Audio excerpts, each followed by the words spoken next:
Hello, everyone. My name is Daniel Roddick, and I am super excited to have you all for a very special episode of Partner Pulse. Today, I have my friend and one of our co-founders, Michele Romanow from Clearbanc, as well as Silvija Martincevic from Affirm. And as you might have seen over the past week or two, we've announced our partnership of how we're working together to help bring transparency in finance to e-commerce and to shoppers, around the world. And I'm super excited for this conversation. So really, I'll leave it to both of you to take it from here. And for everyone watching, please drop your questions and comments in the chat, and we'll try to get to as many of them as we can. But off to you, Michele. Awesome. Well, I want to kick things off with you, Silvija. What a small world. We got to reunite. Silvija and I were actually both at Groupon for a period of time. We're part of the little Groupon mafia that's gone to quite a few places. But Silvija, why don't share a bit of your story with us? I'm sure people would love to know. Such a pleasure to be with you today, Michele, and so incredibly excited about our partnership.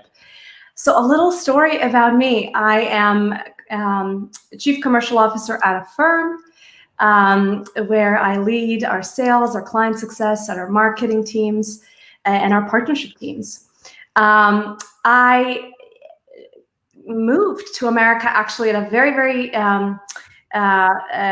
tender age of 17. I came here to learn English. Wow. And yeah. Hopefully you stayed for more than just the English. Yes, I still struggle with English at times though. English is a really hard language. It's my first language and I still struggle to write some things where I'm like, oh, it just doesn't sound right. The exceptions. I like the rules, the Eastern European in me. What are the rules? So I can, figure it out. But so I moved here as a student to learn English in the late 90s. And really, it's been an amazing journey. For the first 10 years, actually, I spent in finance. Started my career on Chicago Stock Exchange, where I have to say the English knowledge expanded. I learned a variety of there's a lot of colorful English words, or some, I don't know if they're words, but that was on another level. But also what I learned, on Chicago Stock Exchange is that this was early 2000. There was so much innovation happening in money management. This was the time of decimalization at the New York Stock Exchange. It was the time of ETFs creation. Right. And I saw an opportunity to form a equity index fund. And, similar to you, I went to other women that I knew in the industry and pitched the idea, and was incredibly fortunate to have 14 women investors that helped me start the fund.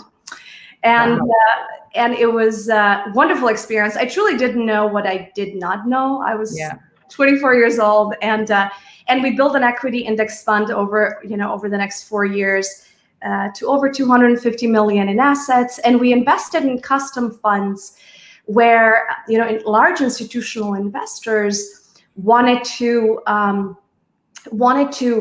invest in companies that had good human rights records and had good environmental records. And so this was at the time, again, early 2000, when we're just going to talk about ESG. Yeah, exactly. So that was a wonderful experience.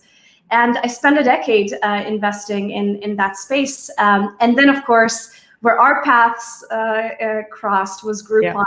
I was in Chicago and met a founder of Groupon who brought me over to actually work on data at Groupon. And I spent the next 7 years at Groupon. Started as a data person, and then ran international business for Groupon. And that brought me to Affirm. I was living in London. I had this romantic idea that if I moved back to Europe, that I could build a life there.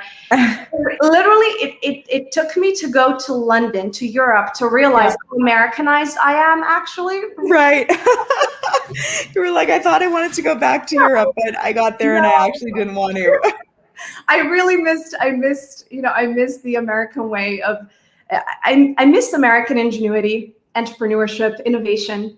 And so ultimately that brought me to Affirm, where I've been for the last couple of years. And, I have always been obsessed about mission-driven companies and working for companies that do well and that do good. And at Affirm, that is what we do. We're building honest financial products that improve lives. And I think that's one of the reasons that we felt so compelled to work together as well. Our DNAs are very similar. Helping businesses grow and doing it in a responsible way, and doing it through honest finance. Yeah, no, we completely agree. So should I share a little bit of how my story kind of led into yours? So, I mean, I was, first of all, I love that. I love that, from straight finance into Groupon, and then, coming back to really lead. I mean, and just Affirm's done so well. We are all cheering you guys on from the sidelines in every way. So I've been a serial entrepreneur since my core, right? I, went to study engineering because my parents told me I could study anything I wanted as long as it was engineering. So I had an abundance of choice very, very early on. But it's funny, when you're pushed to do one thing, you realize what you really want to do. And I was like, well, I'm not going to be the best engineer, but I think I could be a pretty good entrepreneur. So I started a little business in my undergrad, a coffee shop that's still on campus. Was crazy enough to say no to all of my job offers, and graduated, and instead, figured out that worldwide supply of caviar was down by 95%. So with two co-founders, I just drove out to the east coast of Canada and built a fishery from scratch.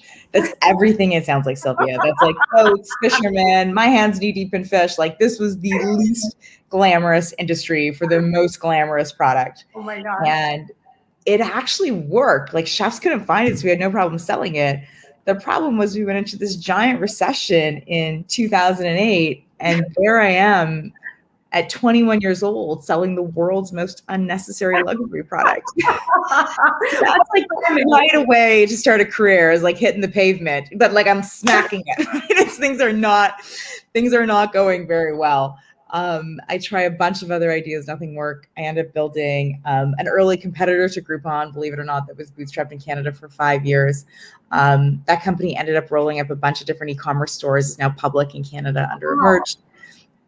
Building this app called Snap Saves that was early in the CPG AI space, where we were scanning coupons, and Groupon ended up buying that company, and that's how Silvija and I first encountered one another, which I think is really cool, because there was such a special coming together of so many people during the Groupon days. And just as I was leaving Groupon, and I have such warm memories of Chicago, of like learning to sail, like our whole team moved to a new city. It was pretty epic. It was an epic point in my life. As I'm leaving, I get asked to join the cast of the Canadian version of Shark Tank. And Silvija, I just feel like I'm like the poorest one on the panel. I'm the youngest one on the panel. Like, I kind of feel like the run to the litter. But I'm kind of observing what's happening. And on this show, we see 250 pitches. They're all e-commerce pitches. And I'm watching what, all these founders at the early stage are like, look, I'm willing to give up 5% of my company for $100,000. When you'd ask those founders what they needed the capital for, especially in e-commerce, it was always two things. I need to go buy customer acquisition, which is Facebook and Google ads, or I need to go buy inventory. And so Andrew and I, are thinking about this, and I'm like, why are founders using the most expensive capital in the world to do something that's repeatable and scalable? And so I came back the next day and I said, look, why don't I give you that $100,000 you were looking for? But instead of taking 5% of your business that'll own forever, give me 5% of your revenue just until you pay me back my capital plus 6%. And at the beginning, people were confused. They're like, oh, this is a loan. And I'm like, no, there's no personal guarantee or fixed payment timeline or compounding interest. This is like, performance financing for e-commerce brands, so they can use way cheaper capital than equity. And I don't think I would have ever imagined, today we've invested $1.6 billion in 4,000 different companies. We've held we came up with the name Clearbanc, in my Chicago apartment. And it was this idea of clear and honest and transparent financial services. We also were like, is a clear bank account a bad bank account? Because it means it has no money in it. We're like, we'll ignore that part. We think that there's enough transparency in this name. And that's, really how we got started. Michele, what an amazing story. From coffee to caviar to coupons. Yeah. Now to financing. But you know what, the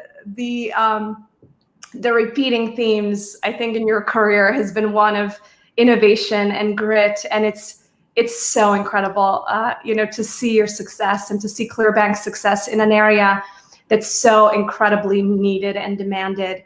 Yeah. And again, Affirm and Clearbanc share our DNA of honesty and transparency, and so just thrilled.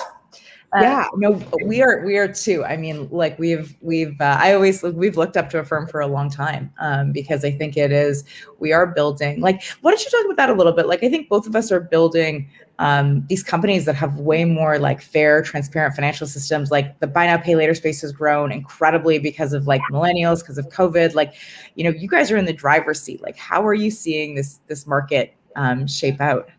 Yeah, the last year has truly been a massive accelerator and game changer. Prior to COVID, this was an alternative payment method. And what we've seen over the last year in particular, over a third of US shoppers have used buy now, pay later.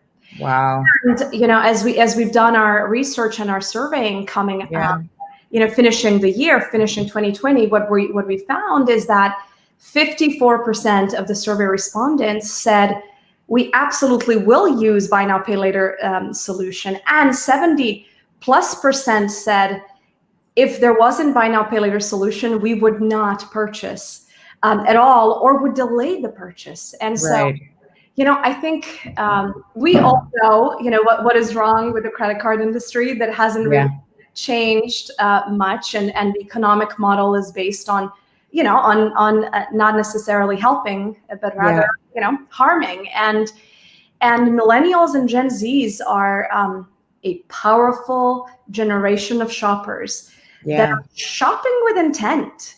That want, I use this example often. What we've seen, let's say that you're trying, to plan your next trip. By the way, I want to hear where you want to plan your next trip. Yeah.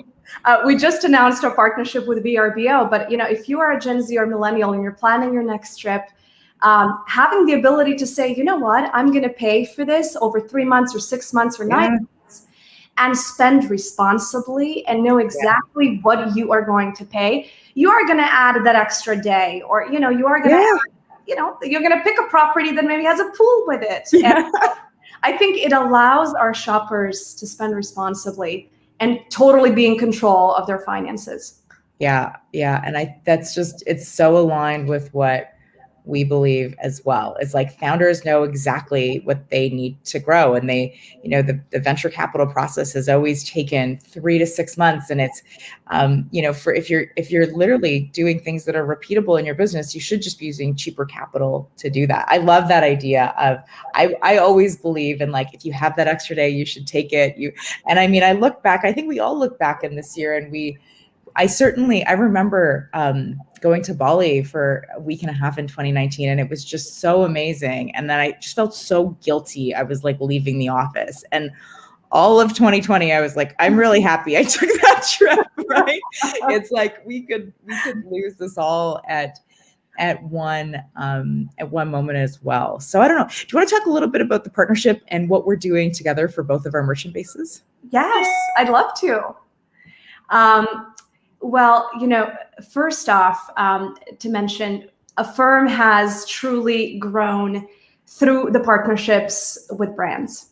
And we work with some of the most innovative brands, as well as with some of the largest brands on the planet. And I think what makes this partnership very special is that as you help entrepreneurs grow, what Affirm can deliver is an ignition to drive conversion, ignition to drive higher average order value, and ignition to drive new customers. And so I'll give a couple of examples.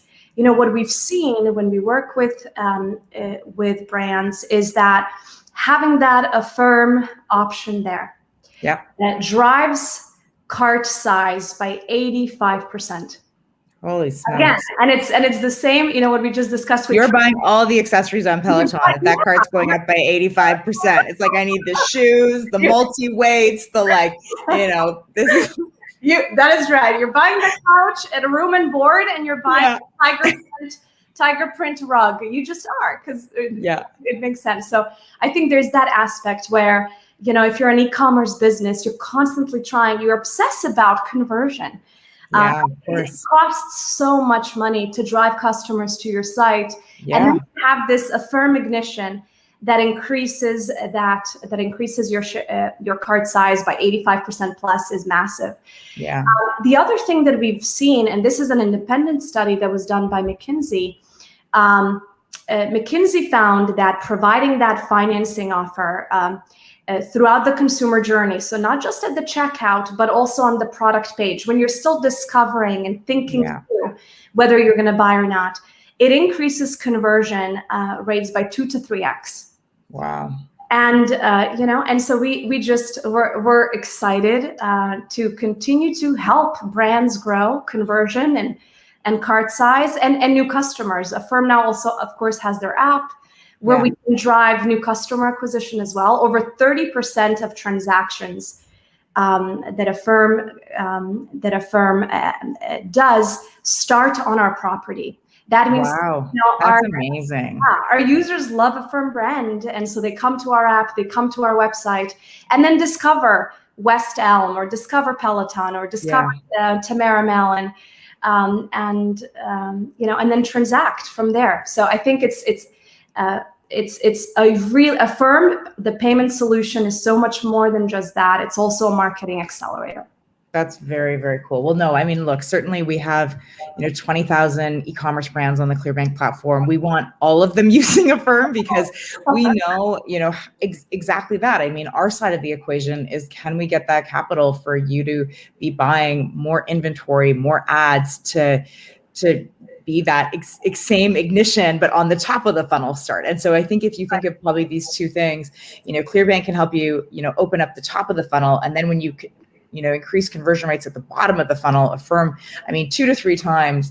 I think for people that are not in the space, don't understand what that means. That is just enormous because it gives consumers an option to think about, a much larger purchase size, which is so important when you've spent all of that money acquiring a customer. And so, through this, I'm really hoping that our merchants will be able to discover each other, right? That we will be able to bring and show all of the Clearbanc e-commerce customers, how powerful it can be to have Affirm on their website, and the same way that we can show Affirm merchants how powerful it can be to use our capital to scale and grow, and all of the tools and the insights we can give you around what is happening now, because the reality is things are changing so quickly. I mean, I've been in e-commerce since 2011. And last year was the first year we saw truly Facebook decline. And there's going to be so many changes with the Google cookie and the Facebook pixel and iOS 14. It's as a founder, you're just trying to keep up. And if we can show you, some aggregated learnings around what's happening across companies, I think, those companies are much better on. We can give you recommendations, and you can talk to one of our growth partners about even talking to someone else in our network who might be experiencing the same things that you might be as well. Michele, you're absolutely right. What we have seen is that the brands and merchants that have done the best are those that have been most adaptable, right? Yeah. The whole world was, was pushed into our living rooms and our rooms, and that became our gym, our school, our restaurant, our everything. And so, there's a couple of things that I would love for all of the brands that are listening to us right now to think about as we come out of this on the other side. Just as we adapted, COVID, it is unbelievably important that brands are very, very thoughtful about the resurgence that's coming. You mentioned some of the changes that are happening with Facebook, algorithms, and Apple and the like. The cost of growth is going to increase. Every brand on the planet is going to be looking to leverage and get a piece of, all of us coming back to the roaring 20s, right? Roaring 20s. And so, I know some of you might have, in-store locations. And, what's going to be important, really, really important to think through, how do you position your business to connect all of the consumer touch points, whether that's social media, whether that's your website, whether that's your in-store, there's new acronyms now, happening in retail. BOPIS, buy online, pick up in store. BORIS, buy online, return in store. Wow, I didn't even know these. and the conversations that we are having with our brands is about that. Affirm, how can you help us, connect your solutions to what we're doing in store, to what we're doing, on Facebook, like adding Affirm, as low as, Yes. $100 a month. That improves your Facebook campaigns. That improves your Instagram campaigns. And so thinking through the Affirm solution holistically, not just, at your website, but also any other touch points that you have with your consumer is really key. Yeah, I mean, I'm just personally thinking about that. I think we're all so excited to like return to some level of normalcy once we get vaccinated, and we're all hoping. And I really think that it's all going to change, because now we've had a year is truly a long time to produce habits, right?